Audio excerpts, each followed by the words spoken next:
The Mental Health and Psychosocial Support for Children and Adolescents program will be rolled out through a collaboration between the Ministry of Health and the Pan American Health Organization, PAHO. Tlandell Glenn, the coordinator for adolescent health at the Ministry of Health, said the monitoring for signs of mental illness among youths will be taken into schools and communities. Speaking at the launch of the program Friday at the Grand Coastal Hotel, East Coast Demerara, Glenn said healthcare workers are also being trained to properly respond to the needs that this new initiative will identify. We will seek to build the workforce to ensure that we have capable persons in the area of mental health and well-being, particularly for the children and adolescent target population. And the project will also seek to improve data collection and monitoring across the country. What is the change we want to see in Guyana?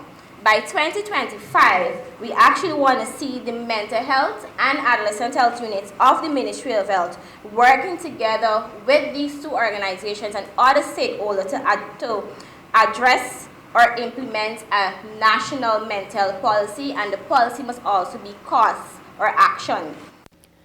She said the national mental health policy must be focused on preventative and responsive mental health prevention across the country, and as such, there must be capacity building for key stakeholders in order for this policy to be effective.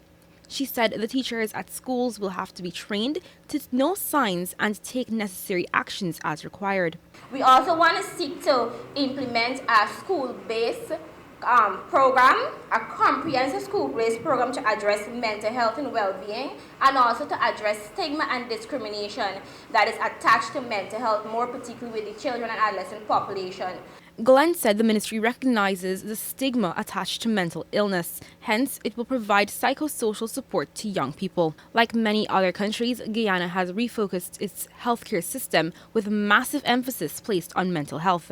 Hence, the government hopes by targeting the issues, less persons will be institutionalized, but this requires support from the community level for these persons, the country's PAHO representative Dr. Louis Codina said.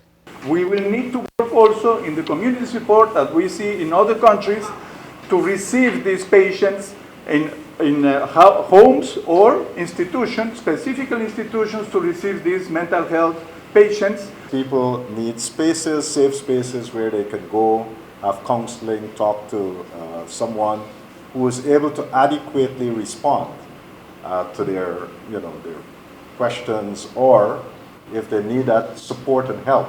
Health Minister Dr. Frank Anthony agreed that mental health care goes beyond the clinic and should be incorporated into everyday lives of persons. As such, the Ministry of Education, the Child Protection Agency, and other welfare agencies will be part of this reformed system to prevent and offer support for persons. Reporting for the newsroom, Lazina Yearwood.